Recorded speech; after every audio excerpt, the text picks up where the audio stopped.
তো রাধে রাধে বন্ধুরা, কেমন আছো সবাই? আশা করি সকলেই ভালো আছো। তো আজ আমি একটি নিরামিষি তরকারি বানাবো, আলু পটলের তরকারি।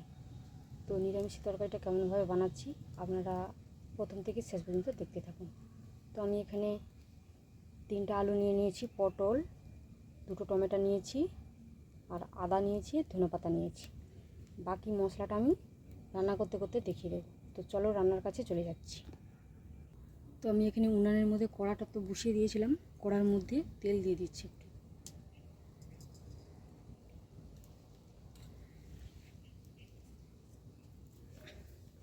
তেলটা গরম হয়ে গেছে, এবার আলুগুলো দিয়ে প্রথমে ভেজে নিচ্ছি।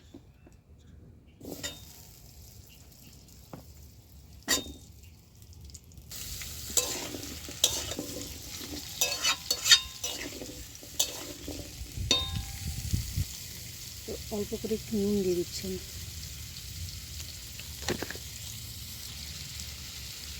হলুদ। তো এবার আলুটা আমি লাল করে ভেজে নেব। তো এবার একটু ঢাকনা দিয়ে দিচ্ছি, ঢাকনা দিয়ে আলুটা ভাজলে তাহলে সেদ্ধ হয়ে যাবে ভালোভাবে, আর ভাজাও হয়ে যাবে। এপাশে আলুটা ভাজা হতে থাক, আমি একটা মশলা বানিয়ে নিয়ে এসেছি দেখুন। তো এখানে মশলার মধ্যে আমি কী কী নিয়েছি দেখুন: কাজু বাদাম, পোস্ত, ধনিয়া, জিরা, আর 2টো শুকনো লঙ্কা। এগুলো আমি মিক্সি বাটির মধ্যে দিয়ে দিচ্ছি।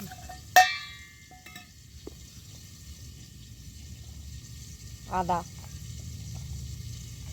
আমি এখানে 2টো টমেটো কেটে রেখেছিলাম, একটা টমেটোর এই মশলার মধ্যে দিয়ে বেটে নেবো, আর একটা টমেটোর আস্ত থাকবে। তো চলো আমি মশলাটা বানিয়ে নিয়ে এসেছি, ততক্ষণ আলুটা ভাজা হোক।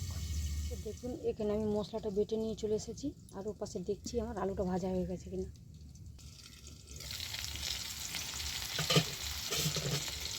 এপাশে আলুটাও আমার ভালো করে লাল করে দেখুন ভাজা হয়ে গেছে। এবার আলুটা আমি নামিয়ে নেব। ওই তেলের মধ্যে আমি পটলগুলো দিয়েও ভেজে নিচ্ছি।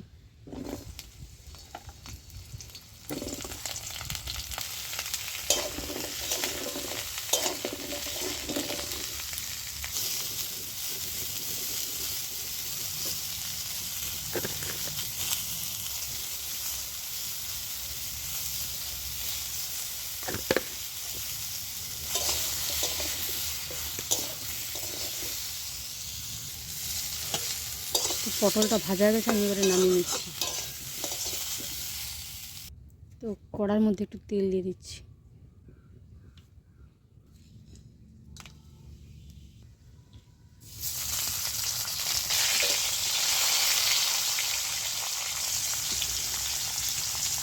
হলুদ,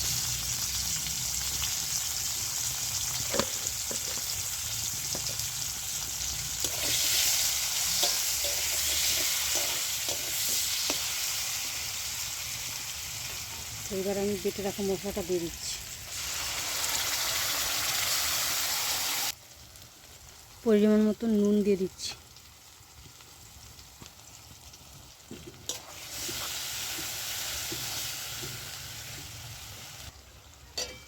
তো মশলাটা ভালো করে কষে নিতে হবে।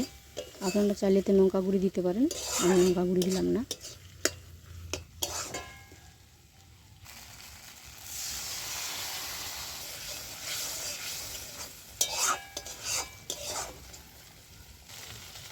একটু আমুল দুধ দিয়ে দিচ্ছেন।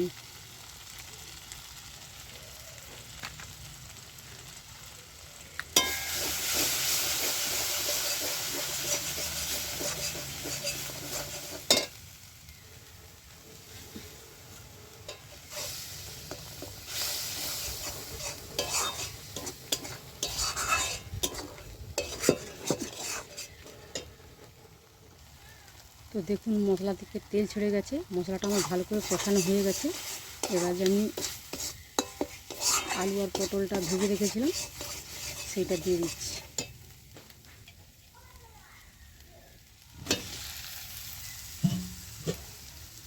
এটা দিয়ে মিনিট 5-এর মতো আমি কষিয়ে নেব, তারপর জল দিয়ে দেবো।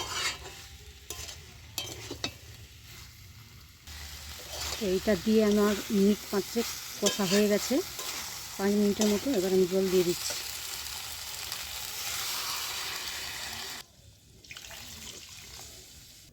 তো উপর দিয়ে আমি কয়েকটা কাঁচা লঙ্কা ফাটিয়ে দিয়ে দিচ্ছি। এবার ঢাকনা দিয়ে কিছুক্ষণ রান্না হতে দেবো, ফিরে আসছি কিছুক্ষণ পর। যতক্ষণ না আলুটা সেদ্ধ হচ্ছে ততক্ষণ আমি রান্না করে নেব। তো এবার আমি ঢাকনাটা খুলে দেখতেছি।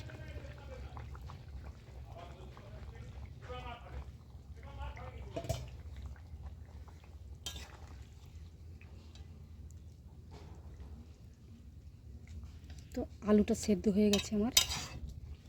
এবার আমি একটু হাতে করে কসুরি মেথি ডলে আমি দিয়ে দিচ্ছি এখানে।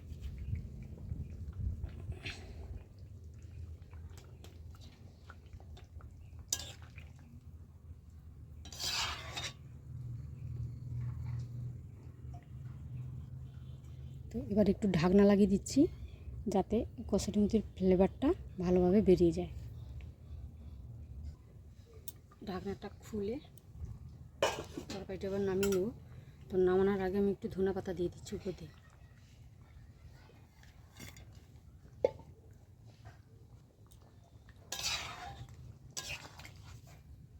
এবার আমি তরকারিটা নামিয়ে নিচ্ছি। আমি এতে গরম মশলা দিলাম না, আপনারা চাইলে গরম মশলা দিতে পারেন। তো আমার বাড়ির লোক গরম মশলা পছন্দ করে না, তাই আমি এমনি নামিয়ে নিচ্ছি এবারে। তো তরকারিটা এবার আমি নামিয়ে নিয়েছি, এবার গরম ভাতের সাথে পরিবেশন করব। তো আমি একটু ঝোল ঝোল রেখেছি, আপনারা যদি চান একটু গ্রেভি গ্রেভি রাখতে তাহলে একটু ঝোলটা মেরে একটু মোটা মোটা করে নিতে পারেন। তো আমার এই নিরামিষের তরকারিটা যদি ভালো লাগে আপনাদের, শেয়ার লাইক কমেন্ট করে দিবেন। আর আমার রান্নাটা যদি ভালো লাগে আমার চ্যানেলটি সাবস্ক্রাইব করে আমার পাশে থাকবেন।